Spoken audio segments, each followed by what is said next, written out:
All right, all right, all right, all right, all right. Night two. I told you so again. Then I said it was going to happen. Then I say John Cena was going to win. Then I said, what would you do? I said it yesterday. Let me ask it again. What are you going to do when John Cena beat Ric Flair's record and hold the World Heavyweight title 17 times? It wasn't Hunter. It wasn't the protege. It wasn't Punk. It wasn't Charlotte yet. Even though I kind of wish she kind of was Charlotte because it kind of makes sense. You know, Charlotte taking over the mantle of the father. But that's not the point. Was it Charlotte? Did it? Yes, yes, yes. But I am spoiling too early. This is night two of WrestleMania 41. My personal opinion, night two was way better than night one. And I don't really want to know what is up with the past few WrestleManias where night two was way better than night one. I mean, like, I can't say that with the one where Stone Cold was wrestling Kevin Owens. That took the show. I don't think there was anything. But maybe that was a night two match too. I think that might have been a night two. That might have been a night two. I'm not sure. But yeah, what is up with the night two matches actually being way better than the night one matches? Now, my match of the night again was a triple threat match. Bianca Belair, Io Sky, Rhea Ripley. And we're going to get started with the review because that was the very first match. That was literally the first match. For the women's title, the WWE women's title, Rhea Ripley versus Io Sky versus Bianca Belair. Io Sky won with a phenomenal finish. Now, remember what I said yesterday with the whole how the flow was between CM Punk, Seth Rollins, and Roman Reigns, and how they matched each other perfectly, where something was always happening in a lot of spots where all three people was working together. And a lot of wrestlers, like I said, that I heard from different interviews and stuff, a lot of wrestlers feel as though triple threat matches and odd number matches are hard because what are you going to do when that one person have to leave the ring so two people go at it? There was again another night where there was a lot of spots where all three women were working together. All three ladies were killing it, move after move after move, special after special, finisher after finisher, counter after counter after counter after counter. It was beautiful, beautiful choreography. That was, oh my God, amazing. Especially the ending, and you already know, just like the last one, spoiler review, ended off. Rhea, Rhea was about to do, I think it was the riptide on the turnbuckle to Io Sky. Got her up, but got her on her neck. Io was about to flip her like a reverse Honikarata in a way, or like a head power drive, whatever, where they do the little flip back and they just drive you down. She was trying to do that, but Rhea Carter held her and then flipped her up, and Io flipped all the way up, boom, smacked the head on the turnbuckle, knocked out, right? So when that happened, Io down, Rhea get her off, and Bianca come pick her up to put her in her finisher move, that EST move, and Carter. Well, no, she didn't catch her.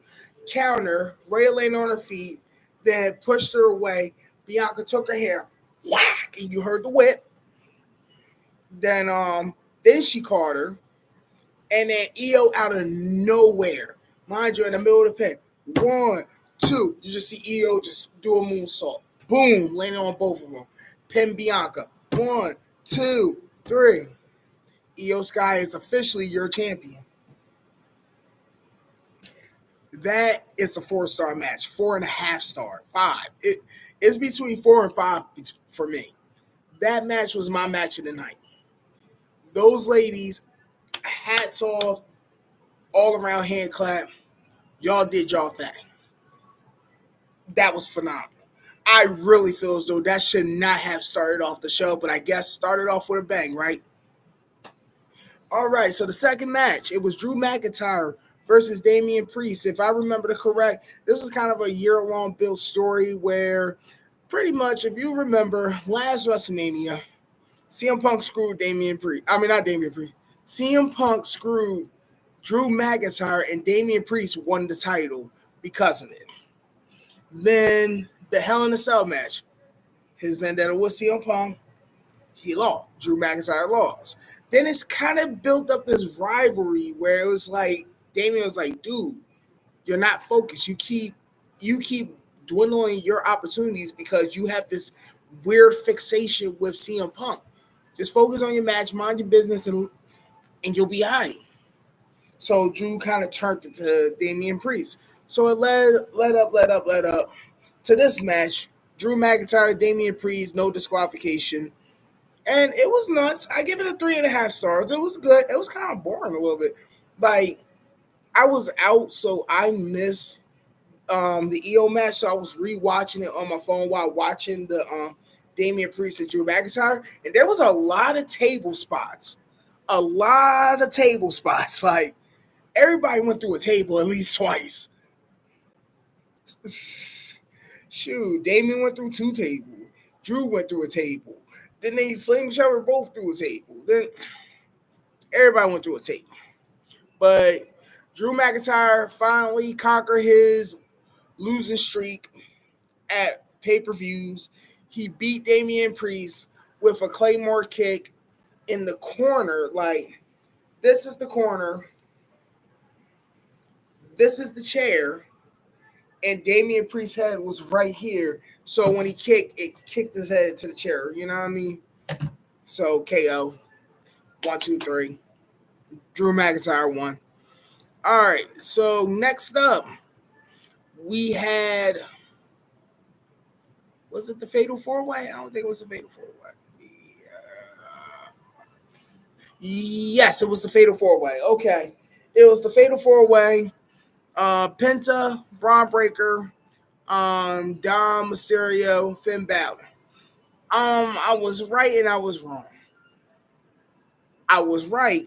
Judgment Day did break up. I don't know how yet. I don't know if everybody's going to be rolling with Dom because, Liv got the title or no, Liv got the title, or we'll see later on. They're fighting for the United States title. Whoever, whoever wins, who's the lead, you know what I mean? Okay, but I was wrong. Braun Breaker and Penta did not win. But I guess I was 33.3% chance, right? Because Dominic Mysterio won the match pinfall. What happened was the betrayal was shown in the middle of the match where pretty much they were working together, Finn Balor and Dominic Mysterio. They was working together perfectly until Dom took out, Breaker took out Penta. Penta got taken out by Finn Balor, and Dom was there, and he seen the opportunity, so he drop kicked Finn Balor into the ropes for the 619. Went for the 619, Finn caught his feet, looked at him, threw him down, and then just started stomping him. Stomping him. So that happened. But how the ending happened was pretty much Braun Breaker speared Penta, got up, and Dominic drop kicked Breaker into the ropes, did the 619, went up to do the frog splash. Finn Balor came, pulled Dom's leg, boom, landed, legs hitting turnbuckle. You know what I mean? Ding! If you get my mean. Then Finn Balor went up. He did the coup de grace, landed on Breaker, went for the pin. 1, 2. All of a sudden, you see Dom come out with a frog splash. Splash, rolled Finn Balor up. 1, 2, 3. Your new United States champion, Dominic Mysterio. And it was crazy. I was thinking that at some point Finn Balor was going to snap or attack or do something. Because literally, Dom went, that's how he celebrated a little bit. Finn laying there like, yeah. First he was smiling like, good job, good one. He was like, I guess because he seen the camera was pointing at him. But then Dom rolled out the ring. He's celebrating on the stage like, yeah, yeah. Then all of a sudden, like while the camera's still on Dom on the stage, Dom runs back into the ring. You see Finn Balor standing like on the side of the ring, looking like, really? Dom slide back in, yeah. And everybody's going nuts. Like everybody's hyped that Dom won. Congratulations, Dominic Mysterio. You got your title. Now, let's get into it. Randy Orton. Everybody knows Kevin Owens is injured right now, so it's a mystery opponent. And Randy Orton had his match. He came out, everybody singing, talk to me, talk to me, talk to me. They talk to me, talk to me, talk to me, talk to me. All right. So we wonder, who is Mr. Poet? The doors slide open, you see a man just standing there like this. See his back. All of a sudden you hear, say his name and he appeared. I believe in Joe Hendry. Yes, it was Joe Henry versus Randy Orton. Just a single match. So this is a crazy moment within itself. If you know why, not only a TNA wrestler wrestled at a WrestleMania while under TNA, but the TNA World Heavyweight Champion wrestled in a match on WWE WrestleMania. So it's a historical match within itself. Joe Henry lost, though. Like I said, I told y'all Randy Orton was going to win that. I was wrong. It wasn't Aleister Black. I thought Aleister was going to come back, but it was. I believe in Joe Henry. That match, I'll give it a 2.5, 3. The only reason, because it was kind of a jokish match in a way, because it only lasted like, I would say 5 minutes. Mostly, it was good. They had their good little share off. And then how it ended was Joe Hendry, if I was right, he caught Randy Orton with a drop kick. And then Orton was down. And then you know the moment where all of a sudden he stands there and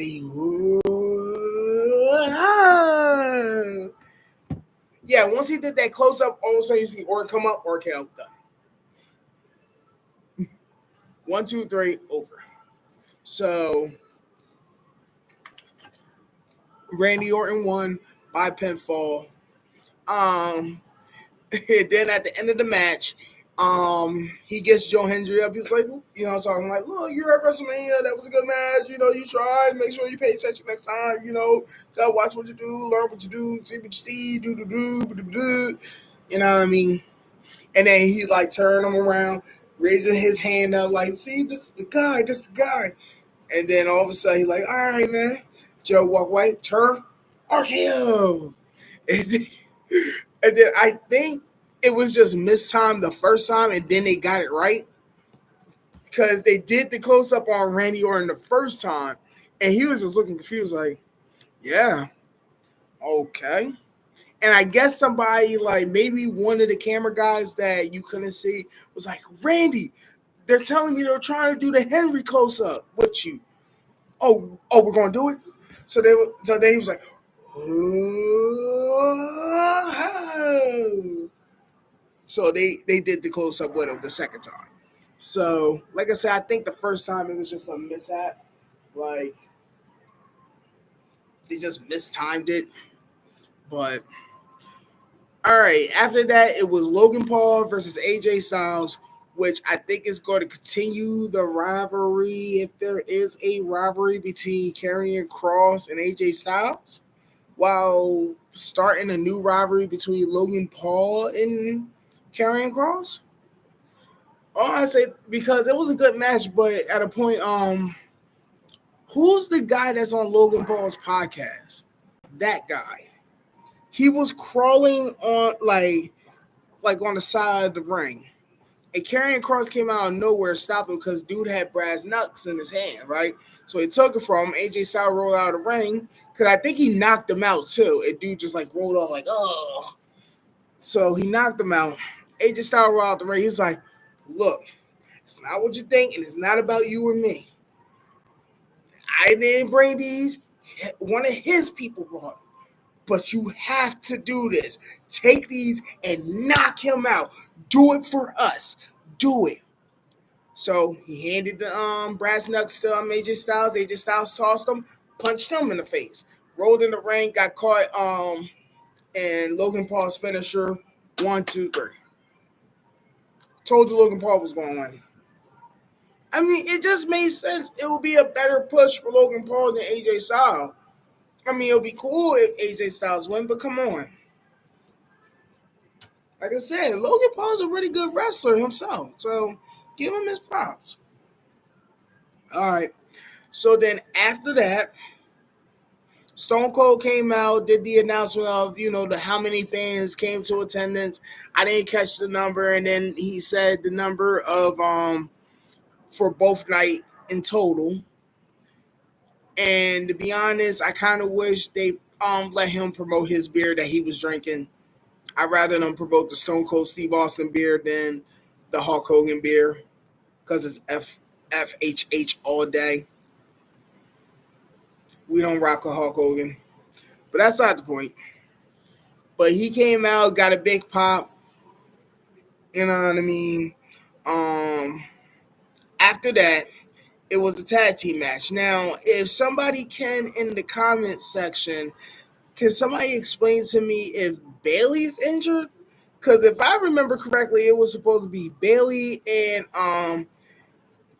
Era Valkyrie versus Liv Morgan and Raquel Rodriguez.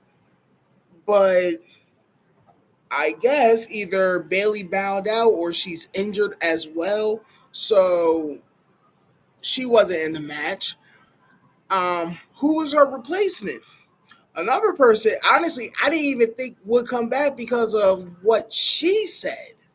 If you remember, she was caught in I guess it was a book signing or one of those book readings or maybe a comedy show or something.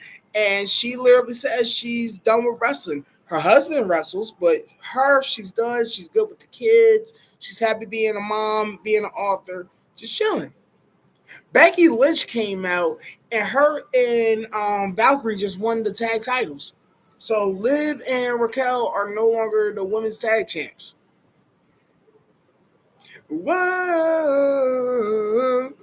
whoa. Yeah, so it was Becky Lynch and Era Valkyrie versus Liv Morgan and Raquel Rodriguez. Liv Morgan took the pin to Becky Lynch, and they won the tag title. So Becky Lynch is back now. And you know what? Honestly, that in the 2025 or the 2020 era, honestly, that is the best way to keep a secret. Because honestly, from what everybody else said, and they went along with, I heard a couple people saying that she might come back. But from what everybody said, like, everybody went along with that she was done. She retired. She's not wrestling no more. She's happy being a mom. She's just chilling. Let Seth Rollins do his thing. He could live out the dream. She did her thing. She was a champ. She was the first woman to do different things in WWE, breaking barriers. She had her fun. So it was like, wow. So now your new tag champions is Io Sky and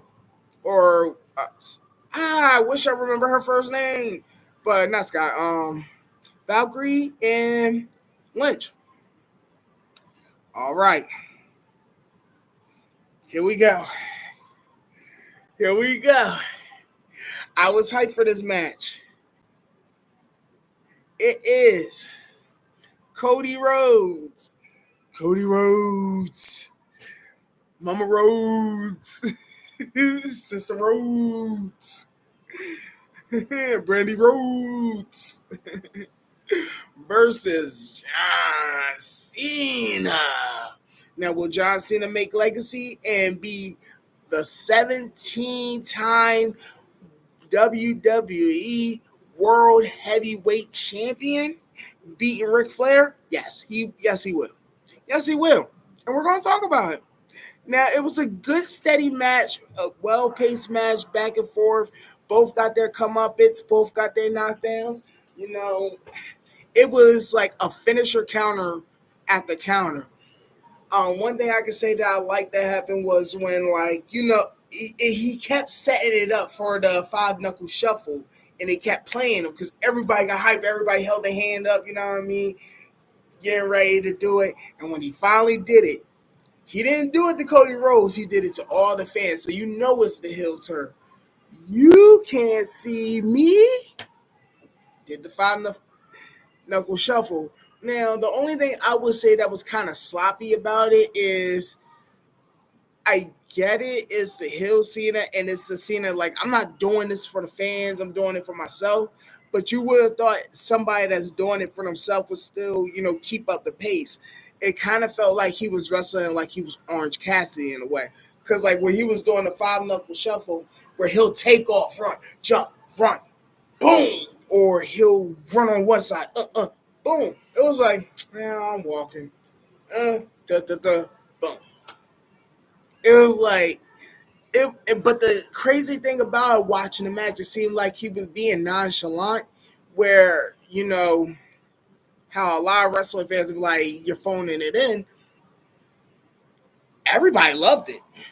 Like, everybody loved the lack of enthusiasm that he was given, and it worked.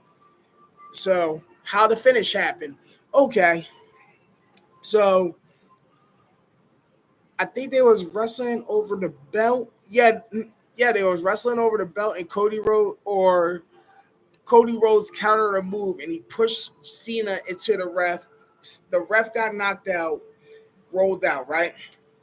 He's knocked out on the outside of the ring, all that, right? Then all of a sudden you start hearing Fiend. In and out, in and out, then you're dying, in and right, need it, in and Fiend, Fiend, Fiend, Fiend, Fiend, Fiend, Fiend, Fiend, Fiend, Fiend. And who comes out? Travis Scott with that belt. No, he ain't smoking on nothing this time. No, he don't got the sage. I guess he fully healed with everybody. I guess the dark spirits got all over him when he was waving the sage around Cody. So he ain't coming out with no smoke. He ain't coming out with no White Claw. He ain't coming out with no sage. Just the belt, the people's belt. Come out. And then all of a sudden, Cody Rhodes focused on Travis. Went over. John Cena tried to sneak him. He countered it and hit Cena. Caught him with the crossroads. So then he looks like, Travis, come on. Oh, no, he went for the pin. He went for the pin. Because Travis went up on the ropes. He tried to smack him.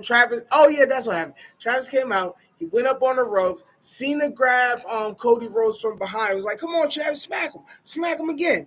And that's when Cody counter out, punched him, caught him in the crossroad. Travis Scott jumped down.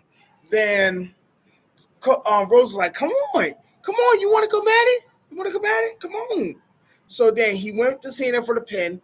1, 2. Travis Scott pulled the ref legs out. Boom.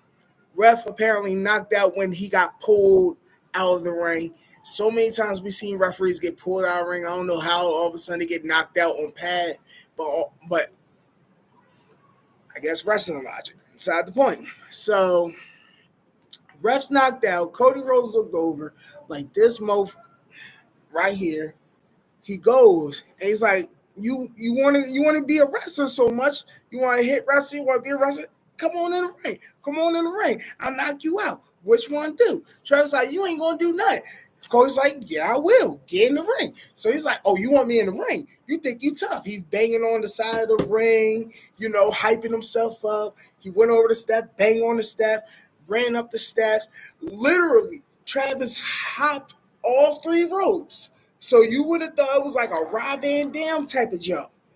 Over the ropes, guy in Cody's face like, you ain't gonna do nothing. I'm in the ring. What you gonna do? You ain't gonna do nothing. They pop it back and forth. All of a sudden, Travis he looked away like, all right, about to smack him. Cody caught his arm, went, caught him in the crossroad. Mind you, the whole time Travis got his glasses on until he got caught in the crossroad. Boom, hit him in the crossroad, rolled him out of the ring, right?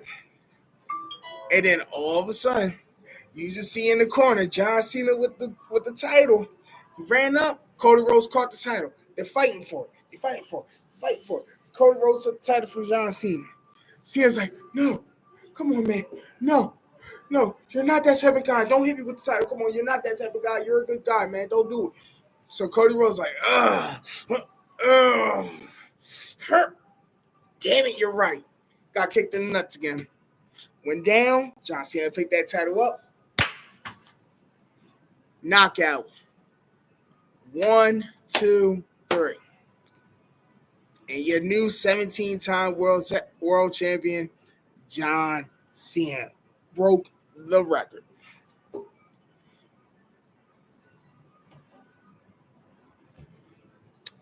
And there you have it, folks. Now, how would this story go along? See, the thing about it is, I kind of had a feeling that was going to happen. Not Travis Scott was going to get involved, but John Cena was going to win in some form or fashion, because I forgot who spoiled it, but somebody spoiled that he has like 3 SmackDown appearances coming up like in 3 months. So I don't get why you'll have him lose at WrestleMania just to come back as a loser. What, just so he could do the little, I'm a WWE Hall of Famer legend status now. I wonder if I can show this. I'm going to show a little bit of the press. See? Becky came back right there. So I don't own the rights to WWE content, WrestleMania, the post content, the pre content, Becky Lynch, her kids, the Valkyrie chick. I'm waiting to see what her name is so I can say her name right. It's Lyra Valkyrie. There you go, Lyra Valkyrie. Okay. I own no rights, no prop, no nothing of that. That was just to show you that she's back. And she brought her daughter out with her. That's another thing. This was a night for the kids. Because, like, her daughter was there. Cody Rhodes' daughter was there. Somebody else brought their kid, too. And they showed in the camera. I forgot. But point being, this was the night of, of the kid. Everybody got their kids there. You know what I mean? So, gotta reconnect. There we go. We're back, baby. There we go. So, yes. So, those are your winners. You had Cena, Becky Lynch, and Lyra Valkyrie, Logan Paul, Dominic Mysterio, Io Sky, Randy Orton. Honestly, if I have to compare the nights, night 1 and the star out of 5, I'll give that like a 3. All the matches seemed like they were mid, or they had like exciting moments, but nothing to really keep your attention. Like I said, the best matches, in my opinion, was the Jey Uso Gunther match in the beginning, which seemed like the starting matches always took it, and the main event, Seth, Punk, Reigns. But night 2, that was a 4-star. Like, Oh, I didn't even get my ratings. The Becky Lynch one, I give that 3.5. Logan Paul's match, I give that 3.5. Like everything was like 3.5 or 4, in my opinion. Like I don't know if it was like the speeches. I don't know if it was like people wasn't feeling well or something, but it seemed like the people on night 2 was like, no, we are going out with a bang. And it started off with the ladies. And they was like, no, it's after we're not the main event. We're going to show them why next time you put us through main event, not starter. So hats out. That's my match of the night. That is the 4.5, 5-star match. It was the triple threat: Rhea Ripley, Bianca Belair, Io Sky. But yeah, I'll give this like a 4, and I'll give night 1 3.5. That I think that would be fair. So either 3 or 3.5 for night 1, 3.5, 4 for night 2. Because a lot of the matches I really enjoyed this time than I did the first one. If I went back and I rewatched these again, on Peacock, or if they put them on Netflix, whatever, 9 out of 10, I'm going to watch night 2 more than I'm going to watch night 1. I'm going to get excited again more with night 2 than I would with night 1. But yeah, if anything, yeah, that first match, watch that first match. It's worth it. Trust me. But all right, that was my review of night 2. That was my review of WrestleMania period. 2 nights, 2 days. WrestleMania weekend. Happy Easter. Happy 420. Let's get it. Let's see. You know what? We're gonna do a live reaction of on Raw. I'm off Monday. And I got time. You got time. And everybody knows who's a wrestling fan or a WWE fan, WWF fan.